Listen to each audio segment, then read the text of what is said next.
Meus irmãos e irmãs, vamos investir mais alguns minutos aqui na leitura da Palavra de Deus, no entendimento da Palavra de Deus. Nós estamos na nossa sequência agora no chamado quarto sinal de Jesus no Evangelho de João.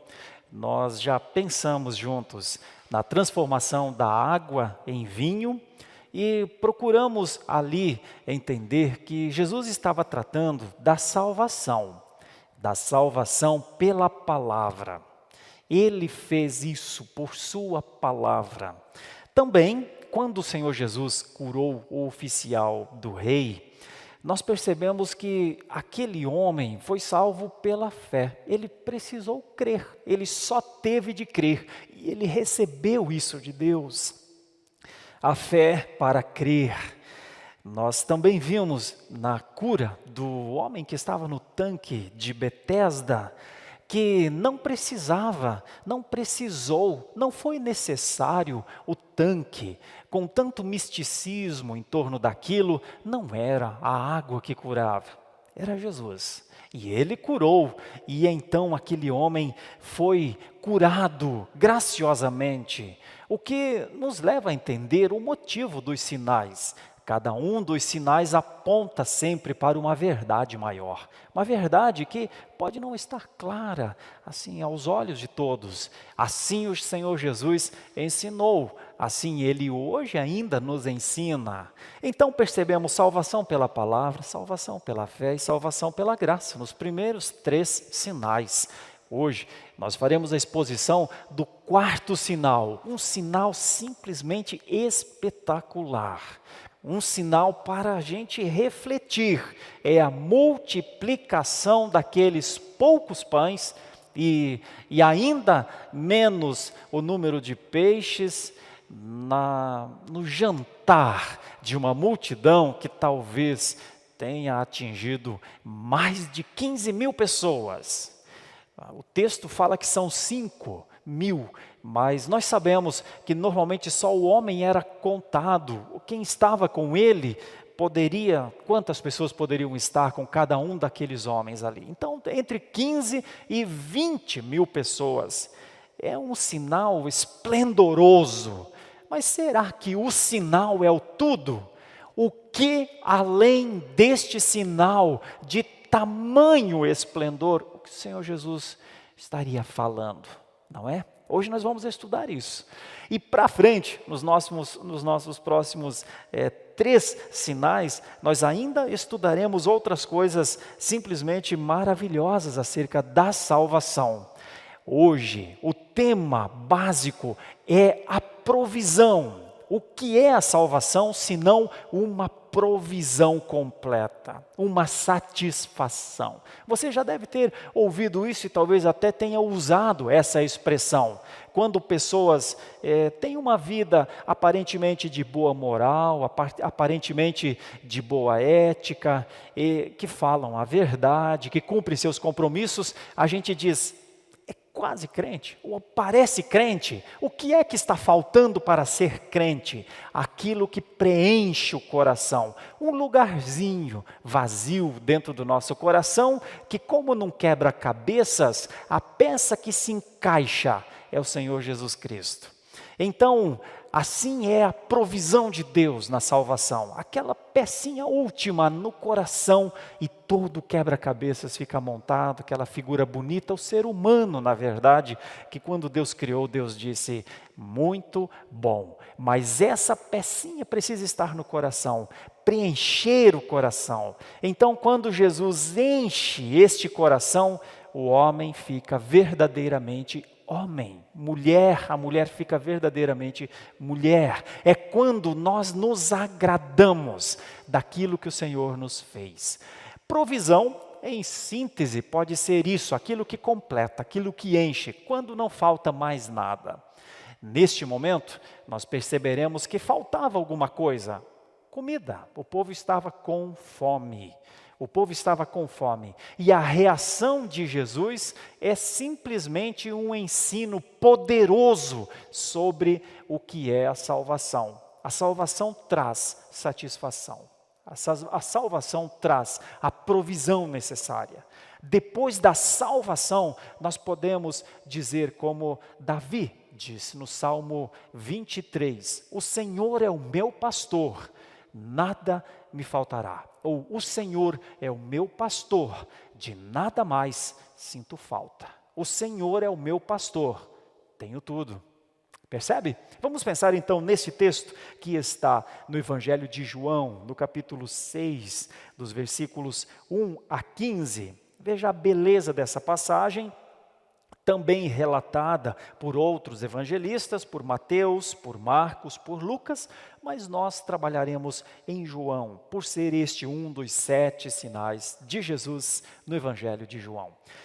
Depois destas coisas, atravessou Jesus o mar da Galileia, que é o de Tiberíades, porque são as cidades ali próximas do mar.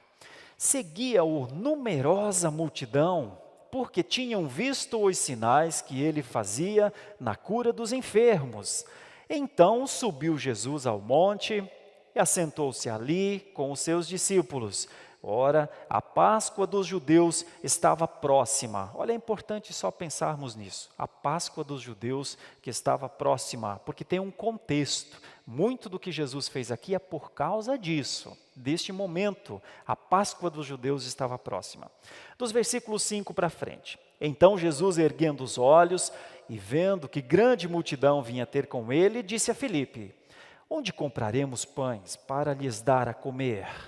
Mas dizia isto para o experimentar, porque ele bem sabia o que estava para fazer. Respondeu-lhe Filipe, não lhes bastariam 200 denários de pão para receber cada um o seu pedaço.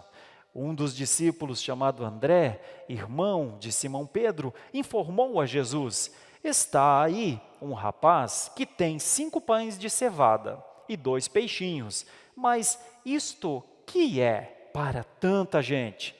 Disse Jesus, fazei o povo assentar-se, pois havia naquele lugar muita relva. Assentaram-se, pois, os homens em número de quase 5.000. Então Jesus tomou os pães e, tendo dado graças, distribuiu-os entre eles, e também igualmente os peixes, quanto queriam. E quando já estavam fartos, disse Jesus aos seus discípulos, recolhei os pedaços que sobraram para que nada se perca. Assim, pois, o fizeram e encheram 12 cestos de pedaços dos 5 pães de cevada, que sobraram aos que haviam comido. Vendo, pois, os homens o sinal que Jesus fizera, disseram, este é verdadeiramente o profeta que devia vir ao mundo. Sabendo, pois, Jesus que estavam para vir com o intuito de arrebatá-lo para o proclamarem rei, retirou-se novamente sozinho para o monte. Certamente, uma das passagens mais ricas, mais caras, mais lindas das Escrituras, porque, novamente, aproxima 2 opostos muito significativos. O primeiro é a fragilidade do ser humano, suas necessidades, sua fome, sua escassez, sua impossibilidade de suprir para si mesmo o que lhe é necessário. De outro lado, a provisão impressionante, a provisão inimaginável. O que mais poderia vir de um poder como este? De alguns pães e alguns peixes, o alimento para uma multidão, não é?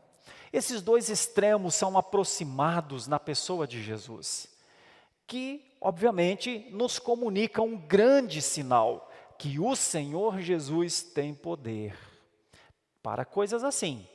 Se tem poder para isso, imagine se há limites para o poder de Jesus, não é? Você já pensou nisso? Pois bem, então vamos pensar no que foi esta provisão, a multiplicação dos pães e dos peixes aqui nessa passagem. De início, é importante analisarmos um contexto. Quando a gente chama de contexto, a gente quer dizer o que está se passando ao redor da passagem que estamos estudando. O capítulo 6 do Evangelho de João ainda reserva para o leitor da palavra de Deus grandes surpresas. Porque logo depois dessa multiplicação dos peixes, Jesus andará sobre o mar. Por que Jesus andou sobre o mar? Se você estudar isoladamente, você vai dizer, grande poder, certamente, para convencer os discípulos que ele tinha poder sobre todas as coisas. E é verdade, mas ainda há uma verdade maior. Nós precisamos relacionar essa passagem de João 6 com o que estava acontecendo, ou com o que havia acontecido lá no Antigo Testamento com outro homem, com Moisés. Você sabia que em determinado momento, Moisés havia, como obediente, ou por obediência a Deus, instituído a Páscoa? Isso foi lá quando o povo de Deus foi retirado do Egito, de Faraó. Logo depois da 10ª praga, foi estabelecida a Páscoa para comemorar liberdade. Percebe que aqui estava perto da Páscoa? Percebe que Jesus começa a relacionar o que passou com Moisés com este momento? Uma Páscoa, a Páscoa judaica lá do Antigo Testamento, que está sendo comemorada agora, está perto da Páscoa. Percebe? Por que Jesus anda sobre o mar? Porque logo depois daqueles grandes momentos, lá no passado, o povo de Deus não andou sobre o mar, só que o mar se abriu. Mas o povo de Deus andou no mar a pé enxuto. Percebe a relação? Quando o povo de Deus lá no deserto disse, não temos comida, melhor seria voltar para o Egito e comer das panelas de Faraó. Escravo era melhor era ser escravo do que morrer de fome no deserto. Você lembra o que é que Moisés providenciou? Pelo poder de Deus, o maná e as codornizes. Vocês lembram? Maná e codornizes. Olha a passagem, olha como a Bíblia se explica, olha como a Bíblia, para o leitor assíduo, tem sempre uma mensagem maior. O povo de Deus já havia experimentado uma Páscoa, o povo de Deus já havia experimentado o que era andar, atravessar o mar e chegar onde queria, vivo, são e salvo, e o povo de Deus já havia experimentado o maná. Agora Jesus está no monte, perto da Páscoa, vai multiplicar pães e peixes aqui, daqui a pouquinho andará sobre o mar para encontrar os seus discípulos no barco, e depois, do versículo 22 para frente, vai dizer, eu sou o pão da vida. Nossos pais comeram maná no deserto, mas eu sou o pão da vida. Percebe a relação? Veja como o capítulo 6 de João é rico. Como ele pode nos comunicar que Deus faz as coisas de maneira perfeita. Jesus está trabalhando assim aqui. Por isso, este sinal da multiplicação dos pães e dos peixes tem muito a nos dizer sobre provisão. Tem muito a nos falar sobre a Páscoa que era Jesus, que é Jesus para nós. Tem muito a nos falar sobre o poder acerca da natureza. Tem muito a nos falar sobre satisfação de necessidades. Então pensemos comigo, eu vou seguir uma linha, 4 ideias aqui, ideias de um teólogo que eu acompanho bastante. A gente nunca concorda plenamente com todos os teólogos, nós vamos pensando, vamos captando, e nem eles concordam com tudo que nós pensamos, mas especialmente quando John MacArthur trabalha nesse texto, ele faz uma divisão que me chama a atenção, uma divisão quádrupla dessa passagem. Eu não utilizo as mesmas palavras de MacArthur, mas ideias semelhantes. Veja só, dá para perceber aqui 4 coisas. Primeiro, uma multidão muito inconstante. Seguia Jesus, mas por qual motivo seguia Jesus? Era grande a multidão, mas Jesus reage a este segmento dessa multidão. Nós estudaremos por que Jesus considerou essa multidão inconstante. Nós vemos uma incredulidade nos discípulos. Quando Jesus diz, vamos providenciar pão para que comam, eles dizem, não dá para imaginar, isso não é possível, mestre, não temos condições. Então há sim eles não conseguem perceber que Jesus poderia providenciar, mesmo já tendo acompanhado alguns outros sinais. Nós vamos perceber aqui uma incrível provisão. Olha, realmente não dá para imaginar como o Senhor Jesus fez isso. É uma provisão inesperada. E nós vemos aqui também uma inapropriada honraria no final. Eles querem transformar Jesus em rei, por que é que Jesus não quer? Por que é que Jesus se retira dessa atitude quando ele percebe que eles querem levá-lo à força para ser rei? Então são 4 coisas que a passagem parece nos mostrar. Primeiro, uma inconstante multidão, alguns incrédulos discípulos, uma incrível provisão e uma inapropriada honraria. Tudo isso como resposta a um sinal dos mais grandiosos na Escritura. Ao final, nós procuraremos pensar como é a nossa fé, porque a inconstante multidão parece que não possuía fé. Nós vamos perceber ou vamos revisar a nossa fé como discípulos. Nós precisamos avaliar se cremos na provisão de Deus e vamos pensar como honramos ao Senhor. Essa não foi uma honra que o Senhor Jesus aprovou. Será que o Senhor Jesus aprova a honra que queremos lhe prestar? Vamos estudar essa passagem? Certamente tem muito a nos ensinar aqui. O texto tem muito a nos ensinar.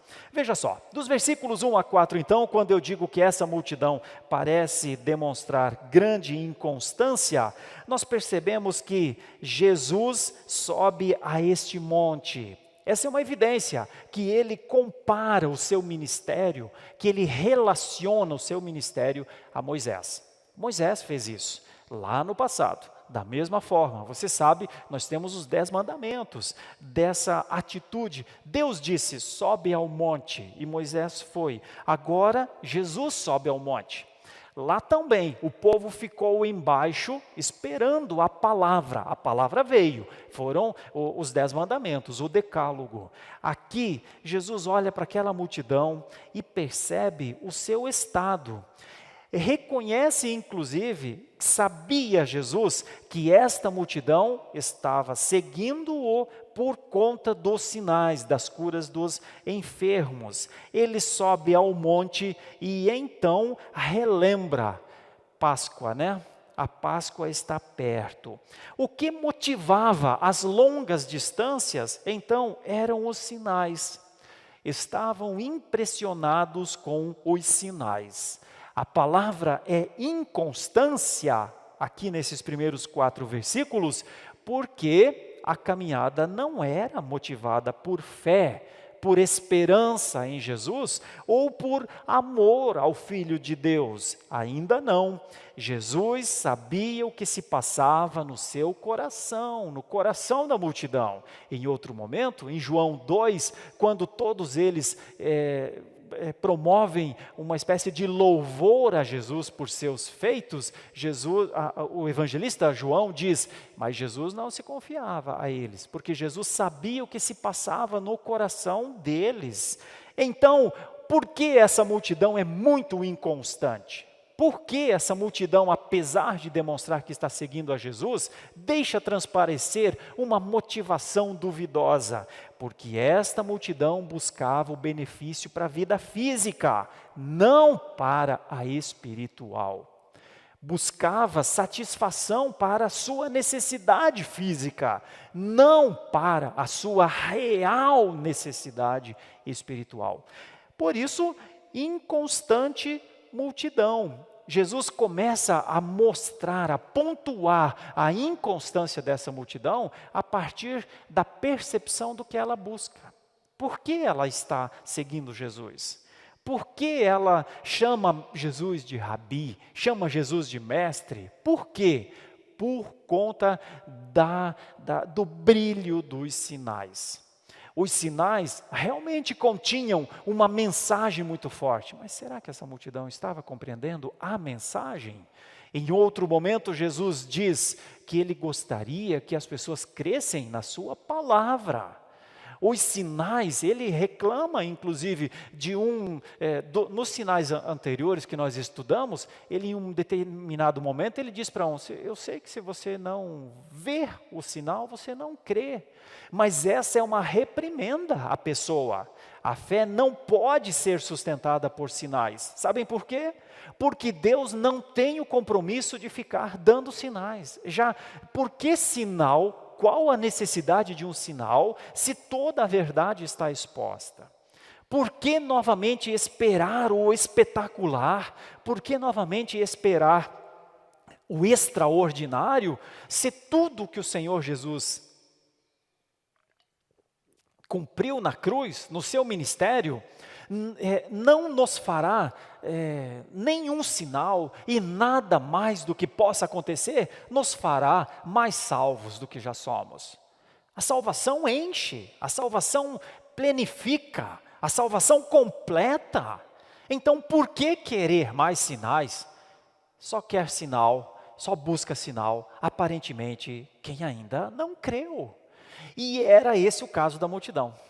Não havia crido ainda, embora se impressionasse com os sinais. Por isso essa primeira ideia é de inconstância. Claro, isso nos leva a uma reflexão. Nós precisamos e vamos pensar no final da meditação qual a constância da nossa fé. Nós que também somos uma multidão, da multidão dos que creram, era um o coração, está escrito em Atos. Pois bem, a segunda ideia do texto já vai para os discípulos, dos versículos 5 ao versículo 9. É muito interessante essa passagem, porque Jesus conversa com dois discípulos aqui, do versículo 5 até o versículo 9, com Filipe e com André. E ele pergunta: tem possibilidade de solucionar o problema que temos? As respostas dos dois são não. O primeiro diz: olha, é impossível solucionar.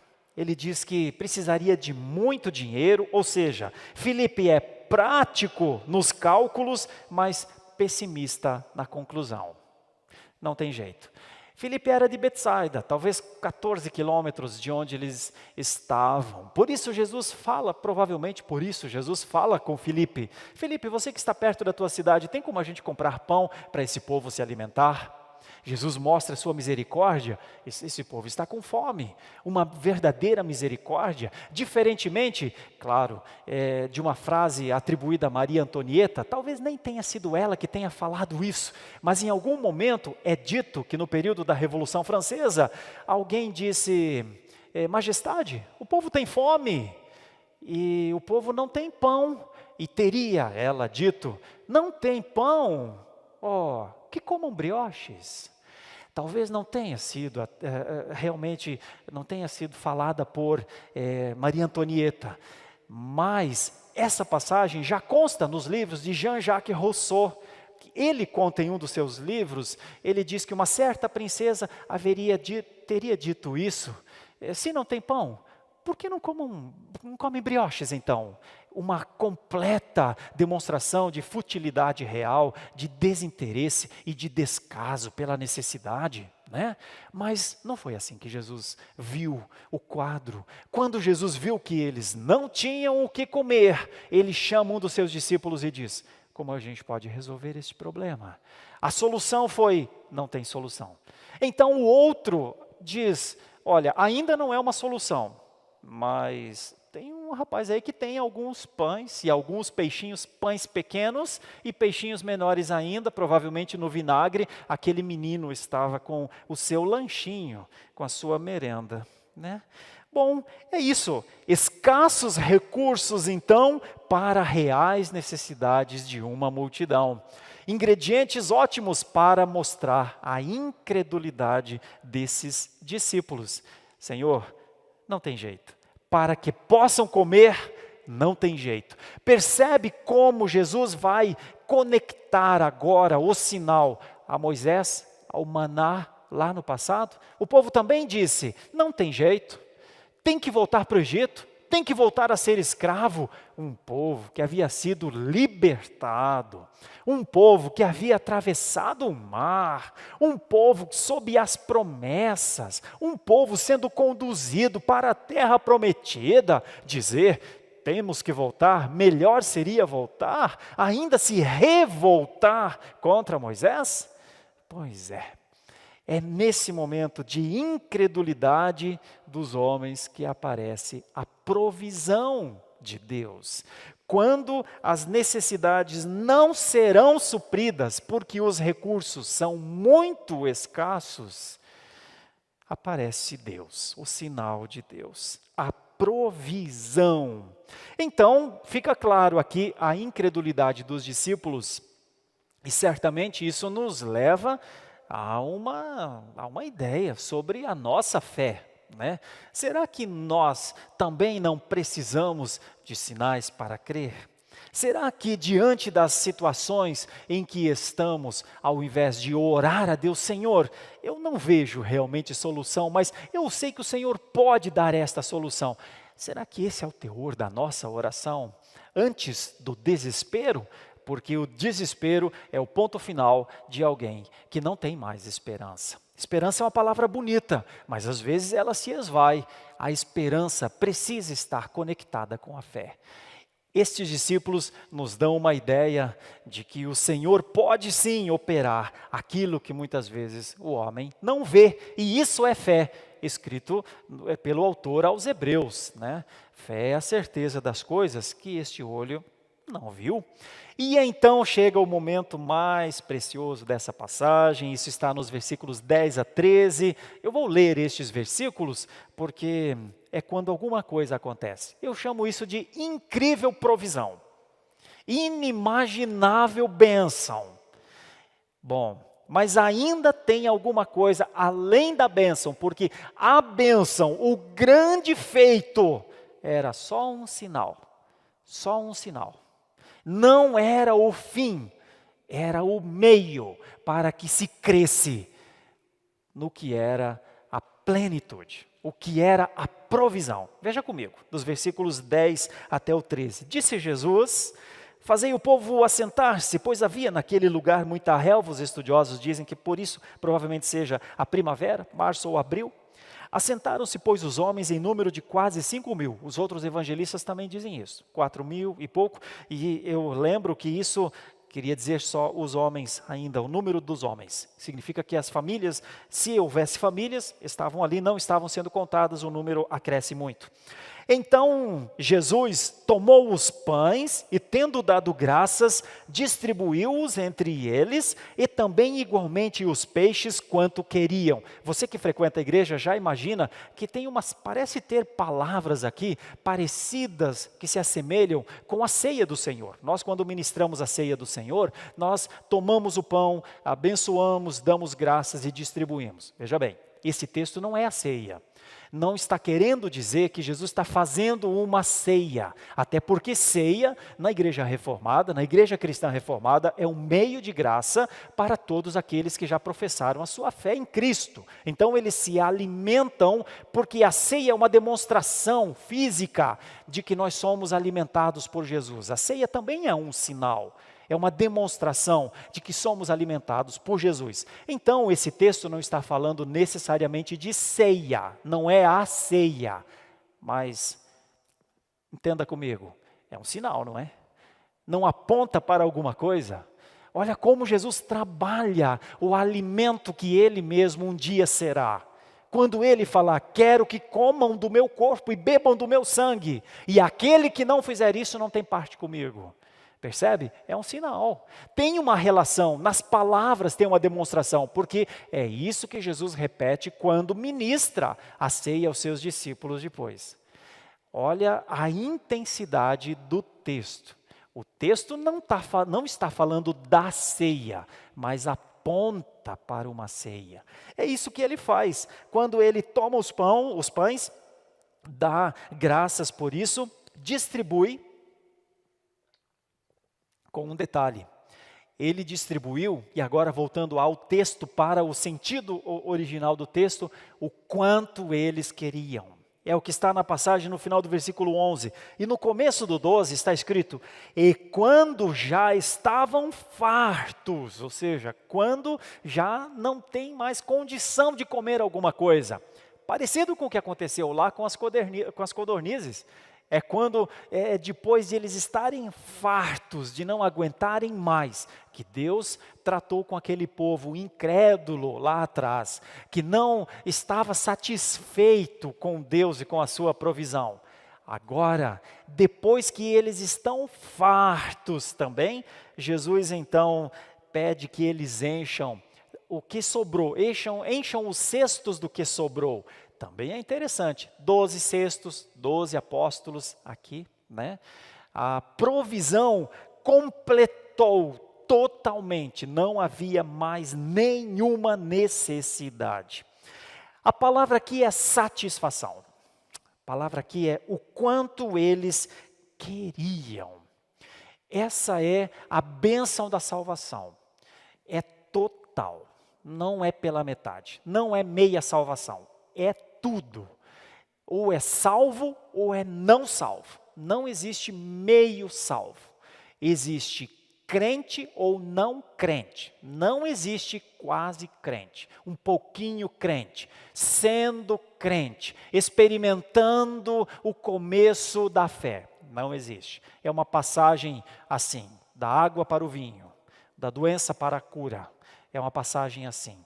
É uma mudança, é um transporte, é um operar fora do nosso controle, é um transporte. Ele nos transportou do império das trevas para o reino do Filho do seu amor. É assim que é a salvação. Por isso a salvação, ou a gente vê de longe, ou a gente está dentro dela. Salvação é um lugar, ou você está fora, ou você está dentro. Salvação. Salvação muda completamente. Não arruma alguém, salvação transforma alguém. Isso era a salvação. É do estado da fome para o estado do saciar-se. É uma escassez para a plenitude. Por isso, aquele que ainda não experimentou essa salvação, ainda tem aquele vazio no coração, ainda tem aquilo que parece lhe faltar. Ele tem picos de felicidade, ele tem momentos de alegria, ele tem momentos de felicidade no sentido de dizer, tudo vai bem na minha vida, mas em algum momento isso se dissipa e ele fica sozinho de novo e parece lhe faltar, não só parece, lhe falta o sentido da vida. Por que eu estou fazendo tudo isso? Por que eu procuro tanto a felicidade? Por que eu procuro tanto o poder? Por que eu estou em busca da vitória? Por que eu sempre sinto falta de alguma coisa? O que falta no não crente é aquela pecinha do quebra-cabeças que precisa ser colocada ali para que se tenha a noção do painel. É não ter e ter. Essa é a diferença. É o sentido de pensar, vou morrer, se eu não comer, vou morrer, porque não sobrevivo sem comer. E então receber o alimento e não pensar mais em morte. É como a mulher no poço de Jacó. Eu tenho sede sim, se tem água da vida, que eu não precise mais vir aqui no poço buscar, me dá essa água da vida. Jesus estava dizendo que ele era a água da vida. Essa é a diferença.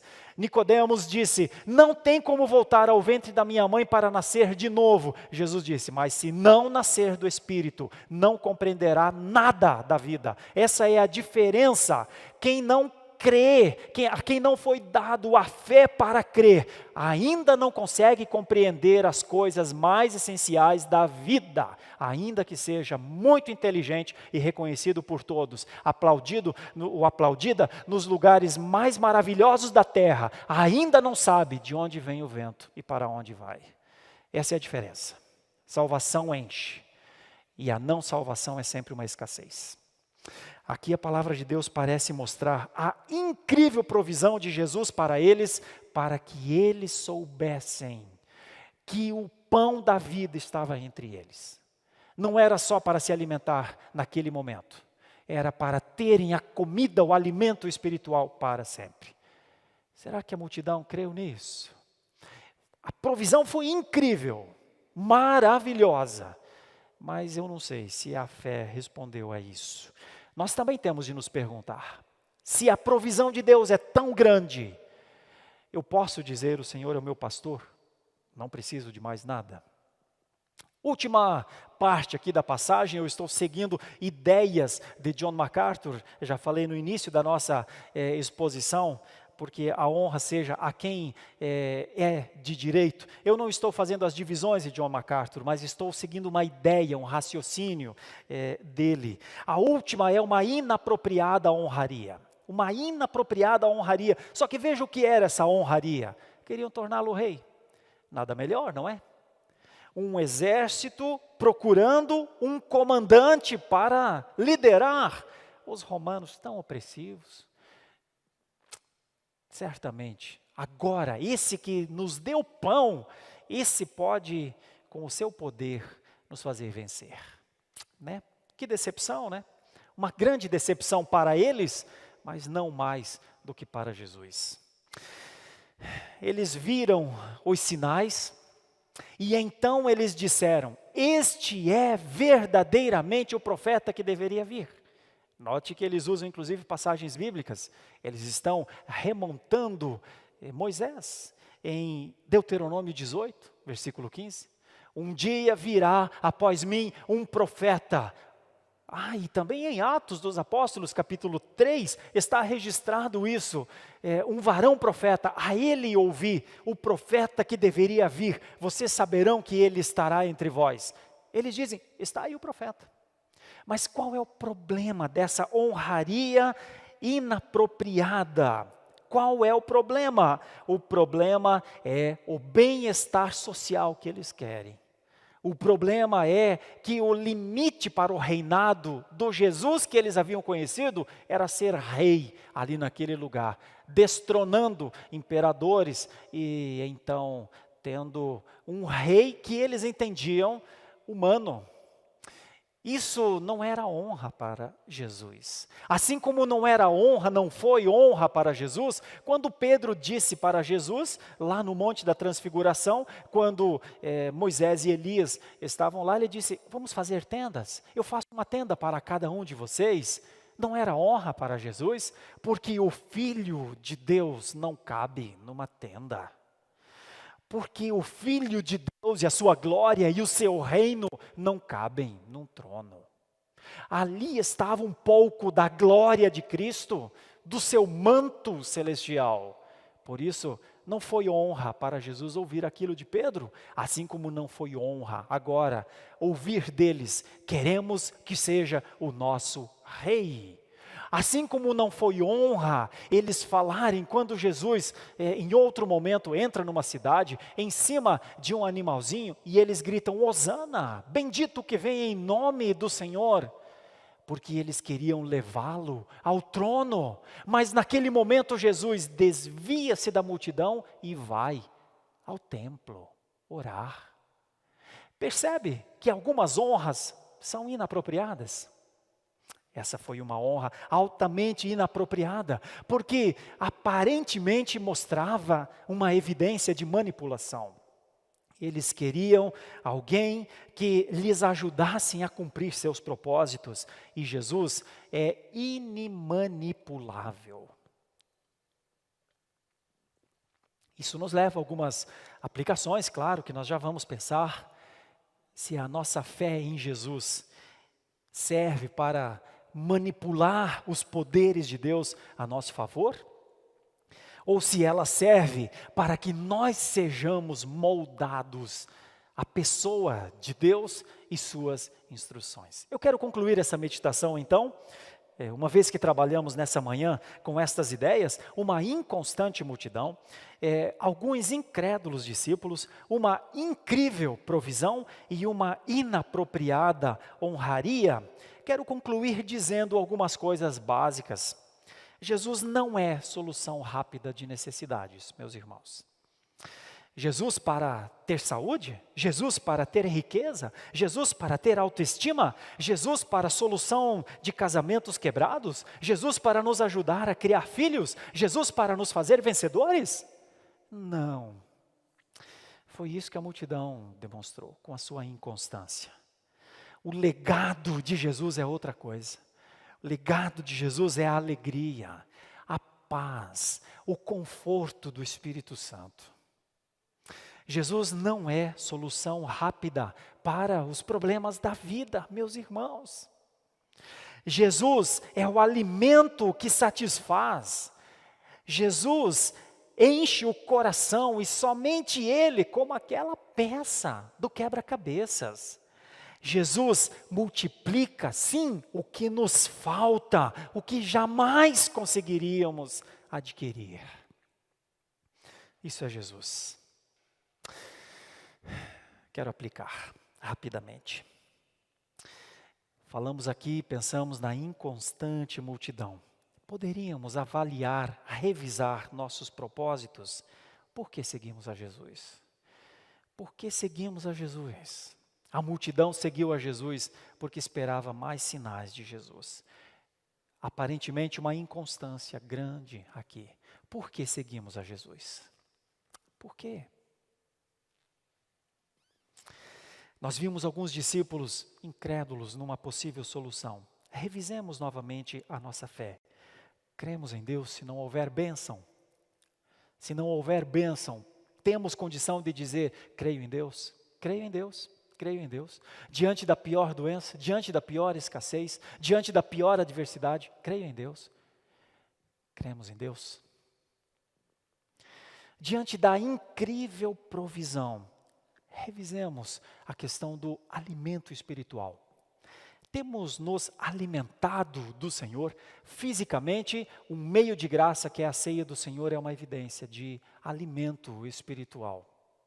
Mas além da ceia do Senhor, a palavra de Deus tem satisfeito o nosso coração?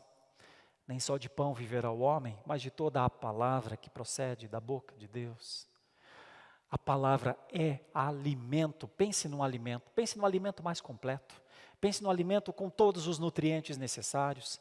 A palavra é este alimento, mais do que comida e bebida.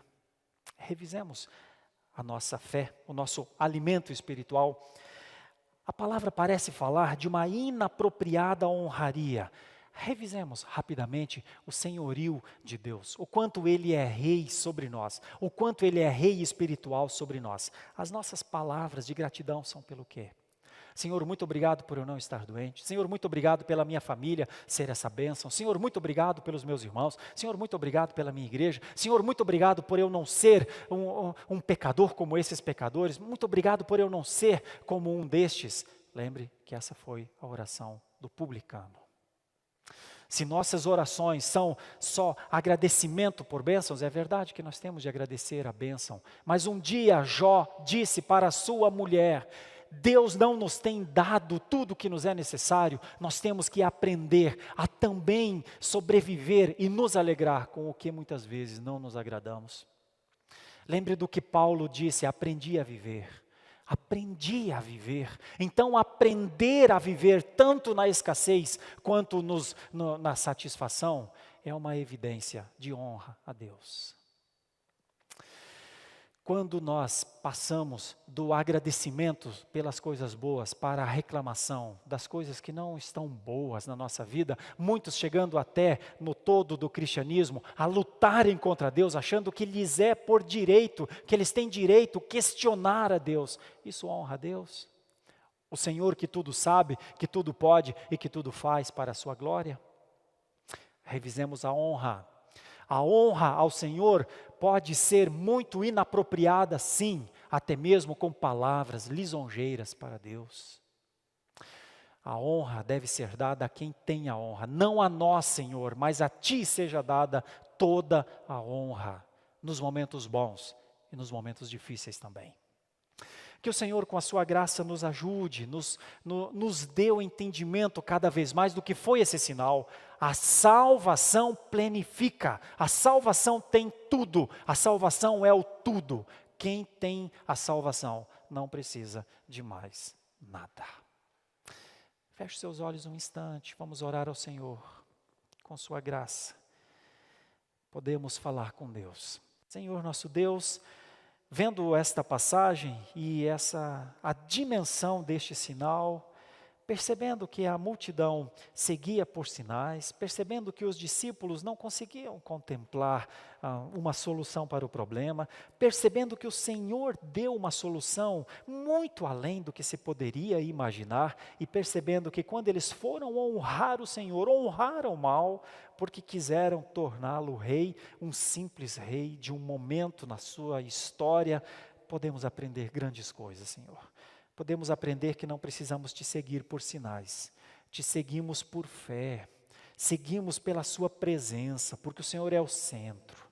Senhor, podemos aprender com a incredulidade dos discípulos a crer no impossível. O que é impossível para nós nunca é impossível para ti. Não porque isso atenda às nossas necessidades, mas porque podemos confiar na tua soberania. Senhor, diante desta provisão inimaginável, incrível mesmo, podemos crer, tudo vem de ti. Podemos trabalhar e cuidar das tuas coisas, tudo é teu. Vem de ti para que administremos, mas tudo é teu, tudo vem de ti, como o maná, lá no Antigo Testamento, como o pão da vida, Jesus, assim é a tua palavra para nós, tudo vem de ti. Muito obrigado, Senhor, pela imensa provisão. Sobra, Senhor. Está sobrando, Senhor, para a tua glória. Talvez continuemos desejando outras coisas, mas esse é um problema da nossa fé. O Senhor é fiel. Santo é o teu nome, Senhor, grande e maravilhoso Deus fiel. Permita-nos, Senhor, honrar-te com os nossos lábios.